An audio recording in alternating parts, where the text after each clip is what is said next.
আসসালামু আলাইকুম ভিউয়ার্স, আজকে আবারও ঈদের আনন্দকে বাড়িয়ে নেওয়ার জন্য নতুন রেসিপি নিয়ে চলে আসলাম নাহিদ আয়েশা কিচেনটিতে। আশা করি আজকের এই রেসিপিটা আপনাদের খুব বেশি ভালো লাগবে। একেবারে শুকনা চাউলের গুঁড়া দিয়ে আজকে পিঠার রেসিপিটা তৈরি করে দেখিয়ে দেব। একেবারে শুকনা চাউলের গুঁড়া আপনারা রৌদ্রে শুকিয়ে যে কোনো সময়ই রেখে দিতে পারবেন, সেই চাউলের গুঁড়াটা দিয়ে আজকে পিঠা তৈরি করব। তার জন্য একটি কড়ার ভিতরে শুরুতেই আমি এখানে 2.5 কাপ শুকনা সিদ্ধ চাউলের গুঁড়া নিয়ে নিলাম। তবে আপনারা চাইলে আতপ চাউলের গুঁড়াটাও নিতে পারেন। আর এখানে আমি দিয়ে দিলাম এখন 1 চা চামচ পরিমাণ লবণ। আর ফুটন্ত গরম পানি দিয়ে দিচ্ছি আমি। তবে পানিটা বলক আসার পরে 1 থেকে 1.5 মিনিট কিন্তু অবশ্যই একটু হালকা গরম ভাবটা কমিয়ে নেবেন। সাথে সাথে একেবারে বলক পড়া পানি দিয়ে দিবেন না, তাহলে কিন্তু পিঠাটা রুটি বেলার খামিরের মতন হয়ে যাবে, রুটি কাটার, তাহলে কিন্তু পিঠাটা হবে না। আর আমি যেহেতু একেবারে বলক পড়ার পানিটা দিয়েছি, মানে ফুটন্ত গরম পানি, তার জন্য কিন্তু উপর দিয়ে আবার একটু নরমাল পানি দিয়ে দিলাম। যদি ভালো করে সিদ্ধ হয়ে যায় তাহলে কিন্তু পিঠাটা তৈরি করা যাবে না, এর জন্য। আর এখন চামচ দিয়ে নাড়াচাড়া করে তারপরে হাত দিয়ে আমি খুব ভালো করে মথে নিচ্ছি। তবে আপনারা যদি এখানে আতপ চাউলের গুঁড়া নিয়ে থাকেন, সেই ক্ষেত্রে একেবারে বলক পাড়া এরকম ফুটন্ত গরম পানি দিবেন না, কুসুমের থেকেও একটু বেশি গরম পানি দিয়ে ডোটাকে তৈরি করে নিতে পারবেন। আর যদি নর্মাল চাউলের গুঁড়া নিয়ে থাকেন, এভাবে শুকনা চাউলের গুঁড়া না নেন, তাহলে কিন্তু কুসুম গরম পানি দিয়ে ডোটাকে তৈরি করতে পারবেন। তো আমি বলে দিলাম, এখন আমি হাত দিয়ে খুব ভালো করে একদম সফট করে মথে নিচ্ছি।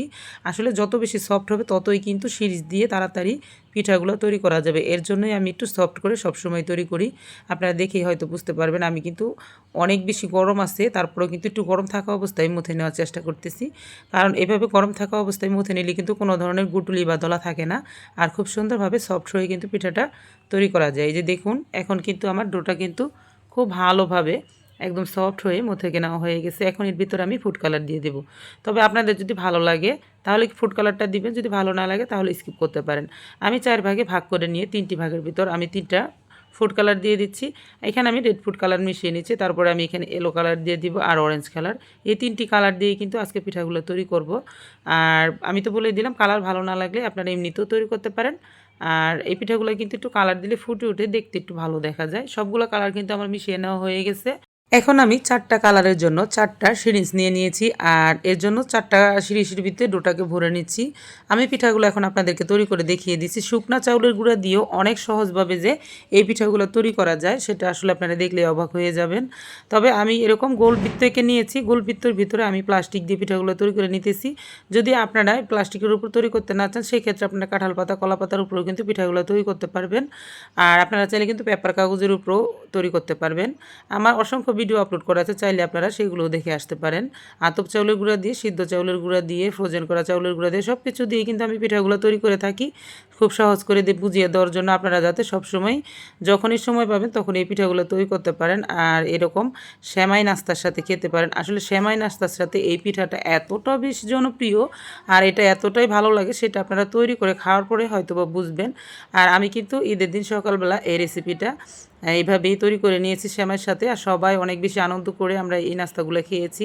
তার জন্য কিন্তু আপনাদের সাথে শেয়ার করে দিলাম যে আজকে ঈদের আনন্দকে বাড়িয়ে নেওয়ার জন্য আবারও আপনাদের সামনে এই রেসিপিটি শেয়ার করলাম। যেহেতু আমাদের ঈদ উল ফিতর চলে গেছে আর সামনে কিন্তু ঈদ উল আজহা আসতেছে, এই সময় কিন্তু আপনারা যখনই সময় পাবেন পিঠা তৈরি করে রাখতে পারবেন। আর এই পিঠাগুলো কিন্তু তৈরি করে সারা বছরের জন্য সংরক্ষণ করা যায়।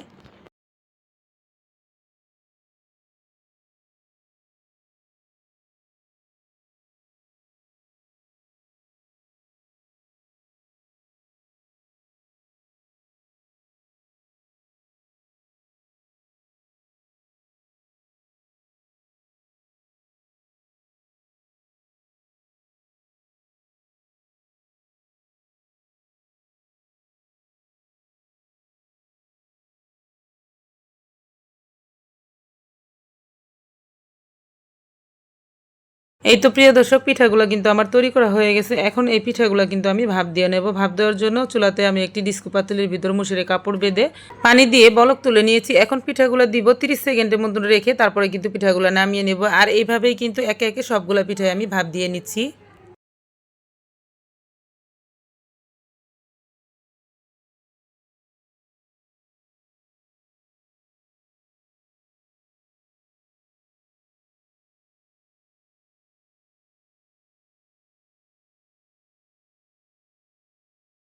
পিঠাগুলো কিন্তু আমার সব ভাপ দিয়ে নেওয়া হয়ে গেছে, দেখতে পাচ্ছেন আলতো হাতে টান দিলে কিন্তু এভাবে পিঠাগুলো উঠে যাচ্ছে।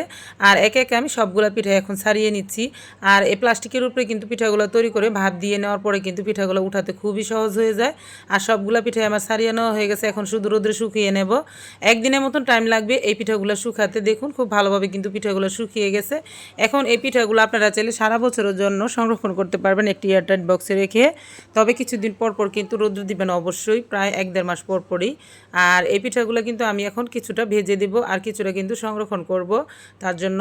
আর আপনাদেরকে কিন্তু আজকে ভেজেই দেখিয়ে দিই। পিঠাগুলো ভেজে নেওয়ার জন্য কড়াইতে আমি সামান্য পরিমাণ তেল দিয়ে কিন্তু খুব ভালো করে গরম করে নিয়েছি। আর এখন পিঠাগুলো দিব আর খুব তাড়াতাড়ি উঠিয়ে নিব, কারণ বেশি দেরি করলে কিন্তু পিঠাগুলো পুড়ে যাওয়ার সম্ভাবনা আছে। দেখতেই পাচ্ছেন পিঠাগুলো কিন্তু দেওয়ার সাথে সাথে অনেক বেশি ফুলকো ফুলকো হয়ে ফুলে উঠতেছে।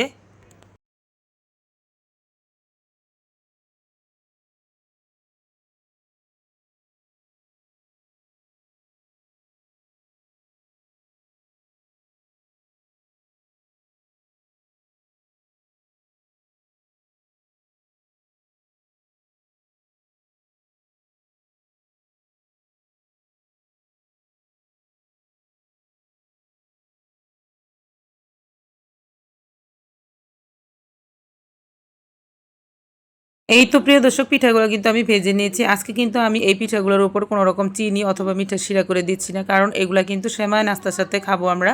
আর আমরা কিন্তু এগুলো ঈদের দিন ভেজে নিয়েছিলাম। আর ঈদের দিন কিন্তু সবসময় আমরা এরকম সেমাই যখনই রান্না করি তখনই কিন্তু পিঠা দিয়ে এরকম নাস্তার সাথে খেয়ে থাকি। আপনারা যারা একবারও এইভাবে ট্রাই করে খেয়ে দেখেনি তারা কিন্তু ট্রাই করতে পারেন। এটা কিন্তু অনেক বেশি জনপ্রিয়। আমরা কিন্তু ছোটোবেলা থেকে এই ধরনের পিঠাগুলো এইভাবেই তৈরি করে খেয়ে থাকি। আর প্রিয় দর্শক দেখতে পাচ্ছেন, এর জন্য কিন্তু আমি আপনাদের সাথে ঈদের আনন্দটাকে ভাগাভাগি করে নেওয়ার জন্য এভাবে সেমাই দিয়ে পিঠাটাকে রেডি করে দেখিয়ে দিলাম। আর সবসময় কিন্তু আমরা এভাবেই খেয়ে থাকি। আর প্রিয় দর্শক, যদি আমার এই ভিডিওটি আপনাদের কাছে ভালো লাগে বা আপনার কোনো উপকার আসবে বলে মনে হয় তাহলে কিন্তু ভিডিওটিতে একটি লাইক দিয়ে দিতে পারেন। ধন্যবাদ।